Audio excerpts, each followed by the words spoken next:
Today I'm going to be showing you how to grow microgreens. Now, one of the reasons why you should be growing microgreens is because you can grow them in a really small area. For instance, I have 4 trays, these are 10 by 20 trays, and I have a shelf in my office that's used to grow things indoors. So I have lights on each of the shelves and I have 4 shelves. So I could do 16 trays of microgreens all at once, but you wouldn't even have to do that. I mean, you can do 1 or 2 at a time. Doesn't matter. They take very little electricity as far as the kind of lights you need. You can use really cheap LED lights, and I've done some comparisons on months when I use the LED lights for about 16 hours per day, and I can't tell a difference in my electricity costs. They really barely take up any electricity. So another reason you want to grow microgreens is because they contain up to 40 times more nutrients than the full-grown plant. One of the best ones for that is broccoli. So imagine how much room you would need to grow 40 plants of just broccoli. Well, in 1 microgreen tray, you're going to be getting the same nutrition as if you consumed 40 full heads of broccoli, which no one's going to do. Another thing that's great about microgreens is you can supplement your animal feed. For instance, chickens, rabbits, you can grow wheatgrass for your rabbits, and it's pretty much the same as alfalfa or Timothy hay. So you can, save money and not have to buy as much at the store and just have microgreens going all the time. I think my favorite of the ones we're going to be doing today are the black oil sunflower. They make the best microgreens. They taste real nutty, they're real mild. Another one we're going to be doing today is peas. These are dun peas, which is kind of like a cover crop, but you can use any kind of peas. We're going to be doing broccoli and arugula. Now, I want to mention where you can get seeds. You can use regular seeds from a seed packet, but you need to have enough to fill a tray. But I like to get them in bulk from Sprout House or True Leaf Market. That's usually where I buy all of my seeds from, and I buy them in big bags or big packets, and you save more money that way, obviously. But of course, if you saved your own seeds from like last year, let's say the sunflower seeds I saved from last year, I could use those as microgreens as well. Another awesome thing about microgreens is you're essentially creating hundreds of little seedlings. So if you let them go, maybe you just reserve a pocket in the back that you don't eat or you don't give to your animals, you can pull them out and replant them as transplants. So it's kind of like giving you a head start, so you can eat a bunch, but you also have seed starts. So it's like a 2-in-1 thing. Now, the only thing I'm using here today, I'll try to go over everything, is these 10 by 20 trays. Now, the bottom tray, there's 2 trays here. The bottom tray is solid, it does not have holes. The top one has little slots. So you want to put your cocoa coir or whatever other medium you're using to grow microgreens. They'll grow in almost everything, but this is my favorite. You want to put the top slotted tray on top and then put your cocoa coir in that, because you're going to be watering from underneath when it's time to be watering. And then, so you'll need a solid, a slotted, and then you'll also need 1 solid for each of these. Another thing you're going to need, well, actually you don't really need it, but I like to do this because I know exactly the amount of weight of each kind of seed will adequately fill up a tray. So I use a kitchen scale, and I use these red solo cups for pretty much everything, for seed starts and everything else. And this also comes in handy. This is one of those like Parmesan cheese shaker things that you see at restaurants. I got this at the Dollar Tree. And the reason this is helpful is because with little tiny seeds like broccoli and arugula, it's easier to broadcast it evenly on the cocoa coir because they're so tiny. And then otherwise they'll just clump up and go into all the holes, and then it's just a pain. So this just is a convenience thing, but it's not really needed. Obviously you'll need cocoa coir or some other medium, like I said. Some people have had success growing on paper towels. I've tried that. This is my favorite because I can reuse the cocoa coir for other things. All right, first we're gonna start off with, oh, I forgot one more thing you're gonna need. You can use heavy books though, you don't have to use what I'm using, but I have 7.5 pound weights. And I'll explain all of that as I go along, why you want something like that. But like I said, just get something heavy like a big book. You don't need those weights, I just happen to have them. I'm gonna start here. The first one we're gonna do is black oil sunflower seeds. Now, for sunflower seeds, you need to soak them for 12 hours, pre-soak, and they tend to float to the top. So I use a fermentation weight to push them down to keep them submerged. And the only reason you're soaking them first is because they have that hard shell and it gives them a head start in order to sprout. All right, so with these, I just go along, and these are pretty wet. You want your cocoa coir to be kind of damp, but not too wet. So if you can squeeze it and water's coming out, it's probably a little too wet. So maybe spread it out into something and let it dry off a little. I like to do all of my microgreens very, very tight, and it's not gonna hurt them. They'll come up fine. You don't need to worry about spacing or anything with microgreens.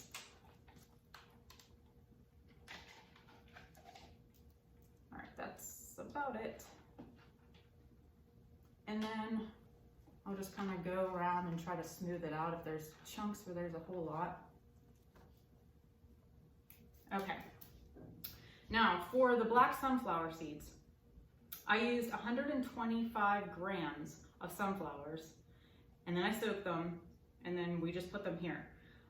For these, what you want to do is you want to put this lid on with the bottom on top of the sunflower seeds, and then you're going to put a weight on it, or a book, or whatever. You're going to keep this on for 3 days, and then after the 3rd day, you're going to remove the weight, you're going to flip over this, and you're going to keep it in what's called blackout for 2 days.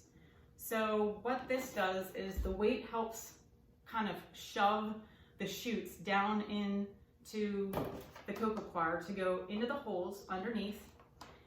And then every day, the first 5 days for this, so even when it's weighted and when it's in blackout, every day you're going to take just plain filtered water, or it doesn't even have to be filtered. I've used chlorinated water and had no issues.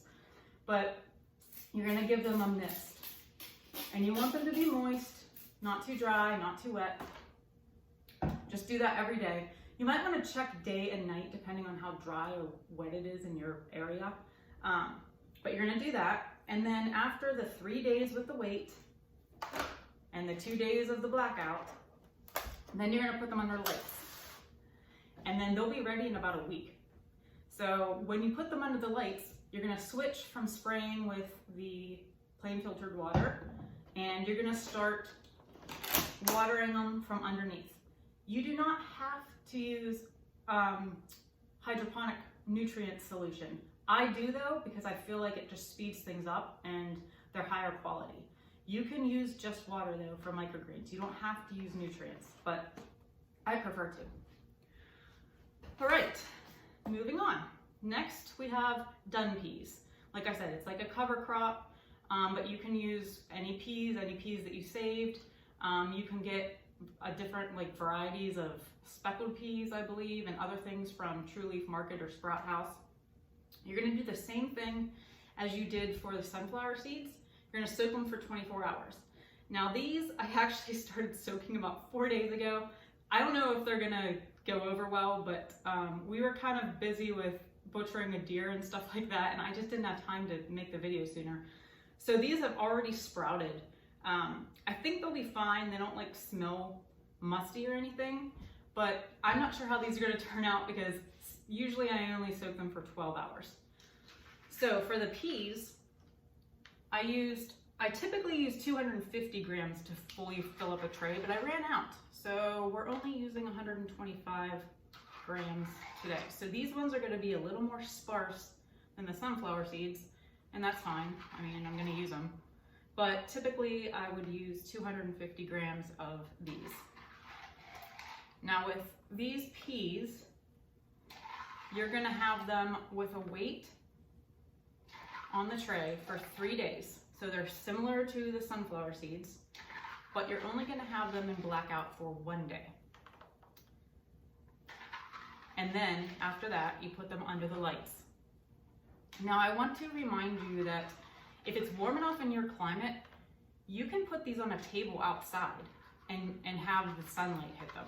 They might take a little longer given right now that it's winter and we're not getting as many daylight hours, because what I like to do indoors is keep them under lights for 16 hours and then I turn off the lights for 18 hours. And I have my lights on a timer so I don't have to think about it or remember. So again, with the peas, you're gonna spritz them down, and you'll do this every day. Put on a top tray, put on a weight, keep them under weights for 3 days, then flip the tray over, keep them in blackout for 1 day, and put them under the lights. Once you put them under the lights, you're gonna water in the very bottom tray, and those roots will just pick up that water from below. All right, the next one we're gonna do is broccoli. Broccoli does not need to be pre-soaked. So you can just pull it right out of your seed packet and measure out 20 grams of broccoli. I'm gonna put it in this thing. With broccoli and arugula, I like to give the cocoa coir a pre-spray, just because it helps the seeds kind of stick there a little better and not go all over the place. All right, so 20 grams of broccoli seeds. And just kind of do your best to evenly distribute them.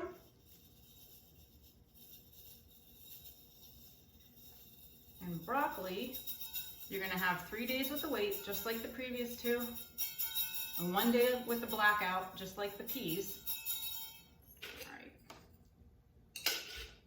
All right. And these will be ready in about 11 to 16 days. And I'm gonna do a part 2 video where I show you updates along the way to show you what it looks like when you remove the weight, what it looks like after you take them out of blackout, what it looks like when they're ready. So that'll be in a separate video. All right, so broccoli, 3 days with the weight, 1 day in blackout. Oh, I'm glad this happened so I could explain. When you are taking up the tray to spray, make sure the broccoli and the arugula does this. They stick to the top. So you want to kind of shove them back down onto the tray. Usually once they start getting established, they stop sticking anyway, so it's not a big deal. All right, yes. 3 days with weight, 1 day with blackout, no soaking.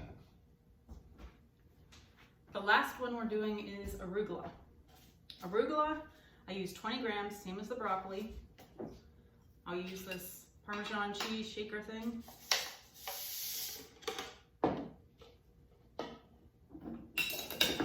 I'll mist it down.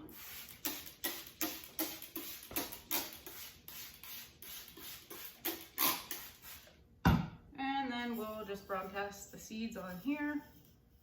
Arugula and broccoli seeds look almost identical.